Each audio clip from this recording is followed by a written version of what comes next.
नमस्कार दोस्तों, bihar में आप सभी का स्वागत है। तो दोस्तों, कटरा प्रखंड मुख्यालय से सड़क संपर्क भंग। जी हां दोस्तों, बागमती नदी में आए उफान के कारण मुजफ्फरपुर जिले के बेनीबाद एवं आसपास के क्षेत्रों से सिंघवाड़ा प्रखंड में तेजी से पानी आ रहा है।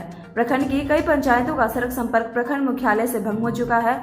वहीं कली गाँव से चमनपुर हरिहरपुर जाने वाली सड़क पर 3 फीट पानी बह रहा है।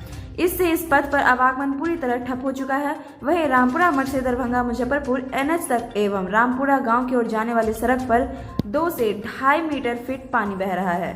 साथ ही भरवाड़ा पिपरा पथ पर पानी आ जाने से सिंघवाड़ा प्रखंड का कटरा प्रखंड मुख्यालय से सड़क संपर्क भंग हो गया है। वहीं अगर घनश्यामपुर की बात करें तो घनश्यामपुर प्रखंड के डूब क्षेत्र में बसे 10 गाँव की स्थिति भी काफी गंभीर होती जा रही है दिन प्रतिदिन। कमला बलान का जलस्तर लगातार 5वें दिन भी खतरे के निशान से 1 मीटर से अधिक ऊपर है। यहाँ 21 सरकारी नावों का परिचालन किया जा रहा है। बाढ़ पीड़ितों के लिए 3 सामुदायिक किचन शुरू किए गए हैं। इधर हनुमाननगर प्रखंड के भी कई नए इलाकों में बागमती का पानी फैल चुका है।